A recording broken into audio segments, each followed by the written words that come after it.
Bismillahirrahmanirrahim. Assalamualaikum warahmatullahi wabarakatuh. Bertemu lagi bersama saya Jenong Legok. Oke teman-teman, jadi di video kali ini saya masih berada di kampung halaman saya, tepatnya di Kampung Puspasari, Desa Jatisari, Kecamatan Cisompet, Kabupaten Garut, Jawa Barat, Indonesia.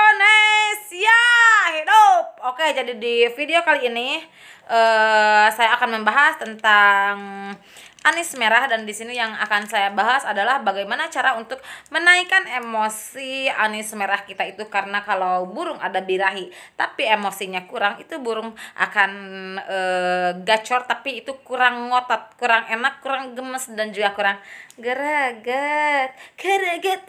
Aduh, geregetan anjing, siapa nyanyi goblok. Oke, jadi rawatan kita mulai saja dari sini. Oke, jadi di sini yang akan saya bahas adalah burung anis dengan gacor, dia itu tapi kurang emosi, kurang ngotot, kurang ada tenaga, kurang ada daya dan upaya. Akhir bahasa turunkan paman nadanya. Oke, jadi di sini itu burung saya itu tenong, dia itu gacor.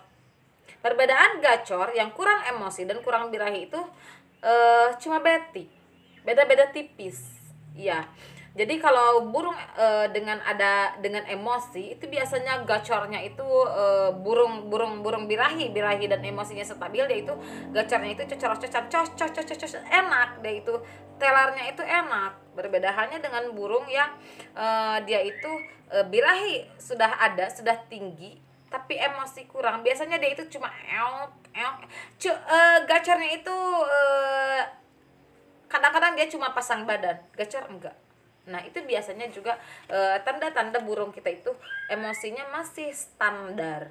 Sedangkan di burung gacoran, emosi itu sangat diperlukan sekali. Karena apa? Emosi itu gunanya untuk apa? Untuk mempertahankan wilayah kekuasaannya dia. Jadi dia itu kalau pas ada burung lain, dia itu gacornya itu bagaimana sih kita sedang mempertahankan sebuah wilayah atau sebuah lokasi. Nah, seperti itu. Seperti halnya kita yang mau, ku aing dipaling ya siaka bogohnya, pacarnya saya cubit nih, saya curi nih. Nah, kan kita juga ada hentakan. Nah, begitupun dengan burung. Anjir, iya tingali fotokopian aing. Si Barbara aya di bumi nya trok weh. Nah, oke, jadi ada Oke, jadi di sini bagaimana cara untuk menaikkannya? Di sini ada yang harus diturunkan dan juga ada yang harus dinaikkan untuk menaikkan emosi. Apa yang harus dinaikkan? Yang harus dinaikkan itu pola penjemuran. Yang harus diturunkan itu adalah pengembunan dan juga pemandian. Karena di sini mau menaikkan emosi, mau menaikkan suhu. Itu harus ada step by stepnya, treatmentnya. Jangan menganggap saya itu awewe paman kalau di masalah burung mah. Jadi rawatan kita mulai saja dari pagi. Untuk burung dengan kategori ini mau menaikkan emosi, kita itu pagi-pagi mengembunkan itu dari jangan setiap hari ya, jangan setiap hari untuk pengembunan, apalagi di cuaca hujan kita jangan mengembunkan, karena di sini yang akan kita ambil itu emosinya. Jadi kalau tetap ngotot seperti pendirian saya, seperti pendapat saya, mengembunkan itu cukup dari jam 5. Atau selagi treatment, kita embunkan saja burung itu 1 minggu 3 kali saja. Untuk pengembunan 1 minggu 3 kali aja cukup. Karena di sini kita itu mau menaikkan emosinya, mau menaikkan suhunya. Kalau kita embun, apalagi embunnya itu terlalu malam, itu takutnya turun lagi suhunya, emosinya. Jadi kita lakukan 1 minggu 3 kali. Tapi di jam 5:30 pagi pas carang cangtihang, pas hanet moyat, bahasa Sunda kembali masuk kawan. Itu biasanya mampu untuk menaikkan emosi dan juga birahinya. 5:30 itu mampu untuk menaikkan emosi. Karena apa? Matahari pagi itu mampu menembus ke kulit dia. Sisi terdalam dari hatiku kau sentuh. Itu bagus sekali untuk menaikkan emosi. Mau itu burung cendet, mau itu burung manis, mau burung murai, itu 5:30 itu bagus untuk menaikkan emosi. Karena apa? Di jam-jam segitu itu banyak mengandung vitamin D dari sinar matahari. Makanya dari 5:30 kita bawa keluar, kita bawa sampaikan ke dia itu jam 6 saja, 5:30 sampaikan ke 6:30 nong, tuh segedeng ting terus sebentar kalau sampai jam 6, 5:30 sampai ke 6:30, pas 6:30 bawa ke rumah, kasih pakan seperti aja harian biasa. Karena di sini burung itu mau menaikkan emosinya. Bahkan saya tidak ada yang dipangkas. Karena apa? Saya takut birahinya turun. Nanti burung ada emosi, macet bunyi. Dia itu hanya pasang badan seperti ini. Pergerakannya juga pergerakan cepat. Cuma pas ada masteran atau ada sesuatu apa, dia itu hanya pasang badan saja. Itu kegedean emosi, birahi turun. Makanya saya untuk karakter di sini, untuk kategori sini, saya tidak menurunkan untuk extra fooding, tetap saja. Kalau hariannya jangkrik pagi 3, sorenya dikasih cacing tanah 2, udah tetepin. Kroto saya cuma kasih 1 minggu 2 kali saja. Tetepin saja. Karena di sini yang akan kita turunkan itu hanya pengembunan dan juga pemandian. Kalau biasanya memandikannya itu 1 minggu 3 kali, kita turunkan menjadi 1 minggu 2 kali. Mandinya kapan? Pagi. Mandinya pagi. Setelah kita kasih dari 5:30 sampai ke 6:30, kita masih proses pengembunan sebenarnya ini. Kita bawa keluar saja, kita panaskan dia, kita jemur dia dari 5:30 sampai ke 6:30. Itu cuaca pagi. Kemudian kita kasih extra fooding jangkrik 3. Setelah itu, kalau jadwalnya mandi, kita mandikan dia. Saya biasanya menjadwalkan mandi itu untuk semua burung itu sama seperti jadwal mandi saya. Senin sama Jumat. Senin sama Jumat saya memandikan untuk semua burung. Termasuk domba Garut saya mandikan di hari Jumat.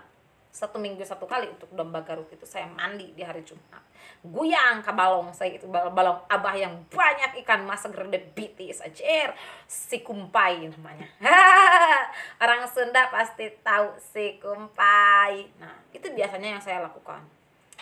Setelah dimandikan, kalau jadwalnya mandi, ini juga harus menjadi peringatan, garis bawahi sama pemula, karena di sini yang saya itu pemula ya. Burung itu harus kering dulu. Setelah kering bulunya itu, setelah mandi kering, setelah kering barulah kita menjemur burung. Menjemurnya itu dari jam 7, jam 8, jam 9. Itu waktu-waktu yang bagus untuk menaikkan emosi. Kalian kalau saya saya itu mandi jemurnya itu biasanya 15 menit, naikkan. Kalau dari 15 menit naikkan. Sampaikan ke gimana sampaikan ke sengangaknya, sengokloknya, segelisahnya. Karena burung yang gelisah itu terlihat. Dan itu yang sudah tidak kuat. Hayang karana eta nyer otak mung oge aing masih nong masuk aya tungtung. Nah, itu. Setiap hari kita kencangkan penjemuran karena untuk menaikkan emosi. Untuk pakan jangan ada yang dipangkas. Yang dipangkas itu hanya pengembunan dan juga pemandian. Setelah itu kita bawa ke rumah. Kita untuk burung yang kurang emosi, kita bisa seperti ini. Ini saya sudah membawa dinding. Nah, ini cara yang sangat tepat untuk burung-burung yang kurang emosi. Jadi kita bawa eta si kaca teh tah ku aing teh tah bawa tah kieu ye. Tah ieu keur thumbnail engke. Si kaca teh dibawa. Jadi ini burung. Nah, ieu teh burung tah sapertina tah ieu teh burung tah. Tah burung sapertina teh ieu. Ieu teh burung teh sida ningali kana kaca supaya dia itu melihat ke kaca si burungnya itu. Jadi dia itu melihat ke kaca dia itu. Jadi dia itu merasa, wow, daerah kekuasaan saya sedang ada yang menguasai. Daerah kekuasaan saya sedang ada yang menguntit. Mungkin mereka tidak tahu Kalau menguntit itu akan menyebabkan truwism. Anjir, bahasa Sunda kembali masuk, bos. Nah, beginiin si burungnya tuh. Supaya dia itu melihat ada predator. Nah, itu biasanya cukup sangat simpel sekali. Kaca di aing nih. Kaca. Itu biasanya yang saya lakukan. Ada teman saya yang saya memang memangkas aja untuk extra fooding, saya tidak berani. Karena apa? Saya takut burung itu turun untuk birahinya. Karena kalau burung tidak ada birahi itu justru kewalahan juga kita teh. Emosi gede, birahi gak ada. Waduh, paman. Jangan harap itu burung akan kembali macet bunyi. Tapi kalau burung yang over emosi, dia itu gacor. Gacor kalau yang over emosi itu gacor, tapi gacornya itu jebrak jeruji, jebret, habak, senggol, pacrek. Nah, seperti itu. Jadi dia itu gacor-gacor, tidak melantunkan melodinya dengan indah. Bukannya telel, dia itu malah nemerag. 10 gelombang kanan, 10 gelombang kiri. Itu biasanya yang terjadi pada burung-burung yang over emosi. Berbeda halnya dengan burung yang over birahi. Over birahi itu gacor, cuma gacornya itu pelan, lirih. Gacor, tapi lirih. Karena apa? Kelebihan birahi. Gacornya itu hayang ngepret, anjing kan kitu anjing aing oge. Ngembang-ngembangin bulu, tapi dia mau gacor. Kalau untuk yang over emosi itu sing setramping untuk bulu, tapi gacornya, tapi penanganannya hampir menyerupai, hampir sama untuk burung-burung yang overall. Untuk keseluruhan, untuk meningkatkan emosi di burung murai batu yang kurang emosi, biasanya saya itu mengurangi pengembunan, mengurangi pemandian, menambah jadwal penjemuran. Nah, itu biasanya yang saya lakukan. Untuk pakan semuanya sama. Tidak ada yang dikurangi. Kalau hariannya seperti itu saja. Karena birahi sudah ada, tapi emosinya kurang ngotot. Kurang greget, kurang gemes. Itu biasanya yang saya lakukan. Kenapa, Nong? Burung anis itu harus diberikan kroto. Kroto itu sifatnya itu dingin, mengandung banyak kadar air. Sedangkan burung anis merah itu harus banyak dikasih kroto, karena dia itu burung dengan karakter tidak suka dijemur, berarti dia itu suhunya itu sudah panas. Jadi kita itu bagaimana cara pandai-pandainya kita menstabilkan suhunya itu supaya tidak terlalu panas. Karena kalau burung terlalu panas, terlalu gede emosi, itu juga tidak baik untuk gacorannya. Berbeda halnya dengan burung yang cendet. Kalau cendet itu burungnya itu tipe dingin, dia itu kuat dijemur. Dia itu kalau burung cendet itu melenceng. Burung cendet itu untuk penjemuran dia itu kuat banget dijemur. Itu jangan terlalu banyak dikasih kroto. Karena apa? Karena akan semakin menurunkan suhu tubuhnya. Karena kroto itu sifatnya itu dingin. Berbeda halnya dengan ulat Hongkong. Ulat Hongkong itu sifatnya itu panas. Jadi untuk menaikkan suhu, untuk menaikkan emosi. Kalau di sini kurang emosi, kita bisa memberikannya ulat Hongkong. Bisa. Kita berikan saja ulat Hongkong 1 minggu 2 kali saja. Dengan takaran 2 biji saja. Atau 3 biji. 2 atau 3 biji saja. 1 minggu 2 kali saja. Untuk burung dengan notabene dia itu kurang emosi. Selama treatment. Untuk pemberian hal-hal yang baru kita harus perhatikan. Takutnya dia itu alergi, takutnya dia itu tidak suka. Itu biasanya dia itu memberi dampak. Kalau dia itu semisal dia itu kan gak pernah burung saya itu, burung anis merah saya itu gak pernah saya kasih kroto. Pas awal-awal dikasih kroto, kita itu harus melihat dia. Harus dipencerongin, harus dipantengin. Karena pada di habitat aslinya itu burung anis merah itu tidak makan kroto, udah susah kroto itu karena terbungkus rapih oleh penjaga-penjaganya semut itu. Jadi tidak mungkin. Pasti itu dicocok ininya, digigit ini kulitnya yang glowing bening. Aduh, pakai Kelly.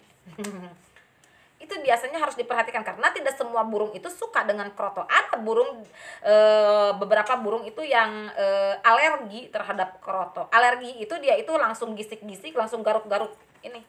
Seperti ada yang ada kutuan. Kalau kena kasus seperti itu, kalian langsung bawa air, kalian langsung kasih air, dicepuk supaya dia itu langsung mandi. Nah, seperti itu biasanya yang saya lakukan. Itu mampu untuk menghilangkan dari memorinya, pikirannya. Karena burung itu kebanyakan burung itu lupa memori itu dengan air. Oke, segitu dulu lah konten dari Jenang Lobab untuk saat ini. Mohon maaf bila ada kesalahan, mohon maaf juga bila ada kekurangan. Wabillahi taufiq wal hidayah. Wassalamualaikum warahmatullahi wabarakatuh.